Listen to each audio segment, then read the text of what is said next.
In times of recession, when central banks are increasing interest rates to fight inflation, investors face really tough times on the markets. We have the Bitcoin struggling to go back above the $20,000, S&P 500 forms new series of lower highs and lower lows, which is a clear definition for a downtrend. But there is one asset that performs well while everything else crashes, and that's the gold. If you look at my screen again, you will see that gold broke even the $1,800 and is forming new higher highs and new higher lows on a daily chart. And in today's video, I'll share with you my best trading view strategy for gold that you can apply easily, no matter if we are in a recession, if we are in a stage where central banks increase interest rates. It really doesn't matter. You need to follow a few simple rules and you can be profitable on both sides, when the market drops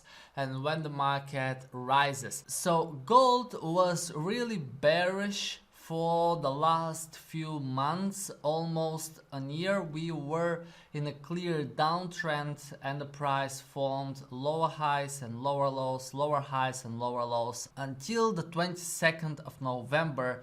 And this is the first time I have traded gold on the long side. So let me show you my setup. First, I had that trend line coming from the top, the highest point, and connecting the lower low over here. We had a second attempt from the price to break through, but it continued lower. Then it made one more push and it failed, and it formed that kind of triple bottom. If I make it red because it is a bottom, it will be more visible. So right in here we have 3 times where the buyers didn't allow the price to drop below 1600.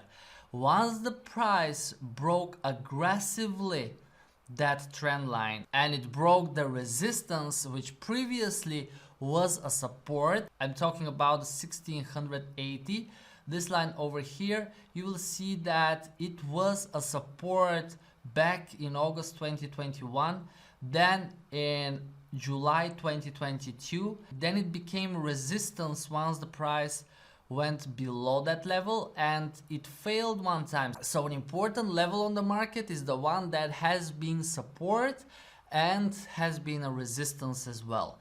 And this applies for the 1680 with the gold, and that's what I waited as a confirmation, because at that point I didn't want to get into another false break like what we had over here. I wanted to see the price breaking that important resistance level. We had one day of consolidation and then another push, and the first time I have bought it, it's right in here. You can see clearly the position.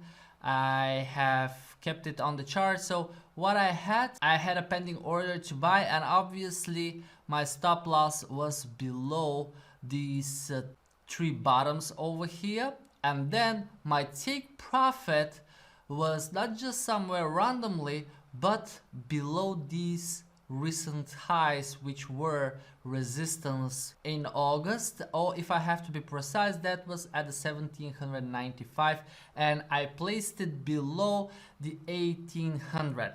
However, the price initially failed to reach that point. Let me go back to it. It went really close. The highest point it reached was 1786, just $9 below my price.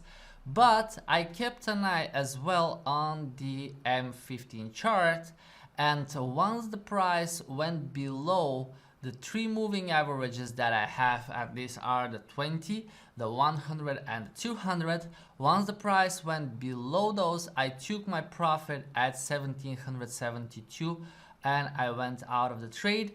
However, after that I had the chance to re-enter once the price went above the 3 moving averages. And not just that, it went above the 3 moving averages, we had the break of the counter trend line. Okay, let me show it to you on M15. Here it is, a very nice counter trend line going from 1 second, and there was a break. But pay attention here, the 20 moving average was still below the 200 and the 100.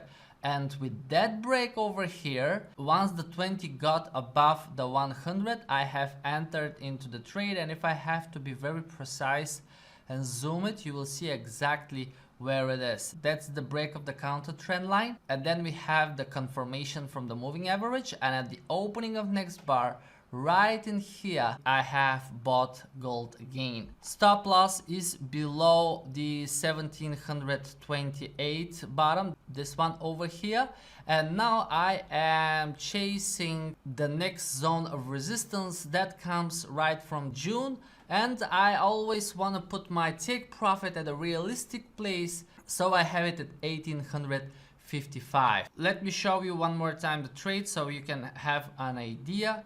I will just copy paste the previous one. I have executed it on another platform, but I want to demonstrate on TradingView where exactly I entered. Right in here, let me zoom it.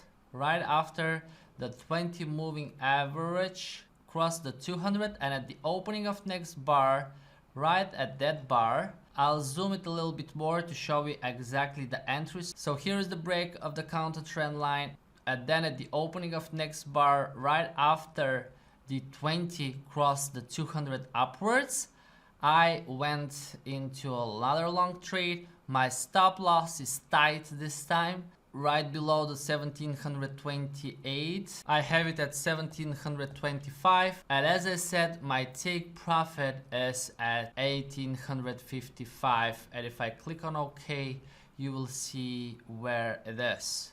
Okay, I have a very good reward to risk ratio this time. So if I click on it, TradingView will automatically calculate it. It's a risk reward ratio of 6.0, or I have a stop loss 6 times smaller than the take profit.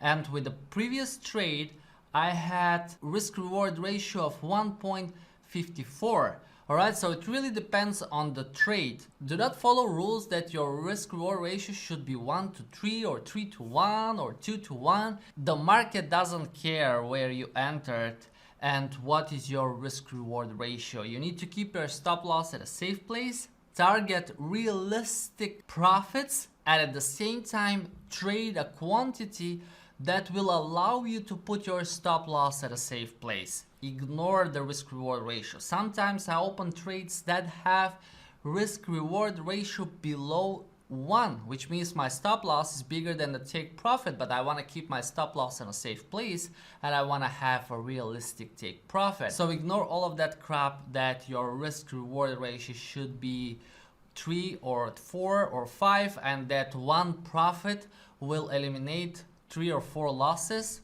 Doesn't work that way. You need to be realistic and to place your stop loss on a safe place and to have a realistic take profit. So we'll see how that trade will go with the gold. Just to overview this best trading view strategy for gold that I'm using. First, I look on the daily chart. I want to make sure I'm trading with the big trend. So I use the Dow theory, which says we are in a new uptrend once we have series of high highs and high lows, which we have already. Then I want to have the most important support and resistance levels and trend lines.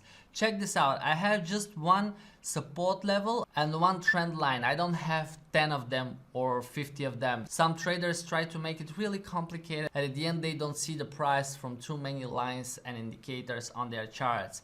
Then I have 3 moving averages that I follow on daily and on M15, but with this trading strategy I look at the M15 for a spot where I can take profit, just what I did with the previous trade, and then I have bought it again on a cheaper price once I have the confirmation on the M15 and break of that counter trend line. Alright, so keep it simple, a few lines over the chart with 2, 3, 4 maximum 5 indicators that will support your trading, but no more than that. Keep it as simple as possible. And if you want to trade gold with a robot automatically, so you don't have to stay in front of the screen, check this video. I have included a free robot, and I thank you for watching and staying with me until the end, and I will see you in the next video.